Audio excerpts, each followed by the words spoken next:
ഒരു പെണ്ണൊരു കുട്ടിക്ക് ഗിഫ്റ്റ് കൊടുക്കുന്നു. അപ്പോൾ ഞാൻ ഈ പെണ്ണിൻ്റെ പ്രൊഫൈലിൽ കയറിപ്പിക്കും.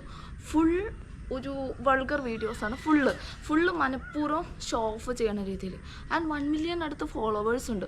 അപ്പോൾ എനിക്ക് മാത്രമാണ് അങ്ങനെ തോന്നിയത്. കാരണം ഇങ്ങനത്തെ പരിപാടിക്ക് എങ്ങനെയാണ് ഇങ്ങനെയുള്ളവർ വിളിക്കണതെന്ന് എനിക്ക് മനസ്സിലായില്ല. അപ്പോൾ എനിക്ക് മാത്രമാണ് ഇത് തോന്നിയതെന്ന് അറിയാൻ ഞാൻ എൻ്റെ ഫ്രണ്ടിനോട് ചോദിച്ചപ്പോൾ അവൻ പറഞ്ഞു, എടി ഇവൾ ഇങ്ങനെയാണ്, ഇങ്ങനത്തെ വീഡിയോസൊക്കെ കാണിച്ച് റീച്ച് കിട്ടുന്നതാണ് ഇവളുടെ ടൈപ്പ്.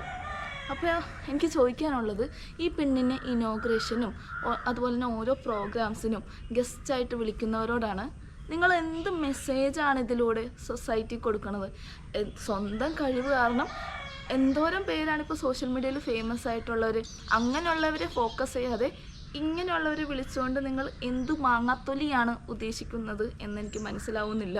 അതുപോലെ തന്നെ ഈ ഒരാൾ കയറി ഈ പെണ്ണിൻ്റെ കയ്യിൽ ഉമ്മ വെക്കണം, ഒരു സ്ത്രീ എന്തോ ബഹിരാകാശത്ത് കയറി എന്തോ അവാർഡ് വാങ്ങിച്ച പോലെയാണ്.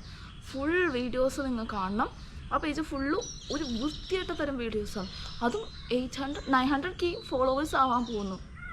ഇത്ര ദാരിദ്ര്യമാണോ കേരളത്തിന് എന്ന് ഞാൻ ചിന്തിച്ചു പോകുന്നു. എനിക്കൊന്നും പറയാനില്ല, എനിക്ക് മനസ്സിലാവണില്ല. ഈ ലോകം ഇപ്പോൾ ഭയങ്കര ഡിഫറെൻ്റായി. നമ്മുടെ ലോകം എന്തൊക്കെയോ സംഭവിക്കുന്നു, ആരൊക്കെയോ പൊക്കി തലയിൽ വെക്കുന്നു. കോപ്രായം കാണിച്ചവരെല്ലാം ഫേമസ് ആണ്, അങ്ങനെയുള്ളവർക്ക് പ്രമോഷൻ കിട്ടും. നേരായ വഴിയിൽ പോണവരെല്ലാം ഇപ്പോഴും അവിടെ തന്നെ ഇരിക്കും. ഗുഡ്, നല്ല കാര്യം.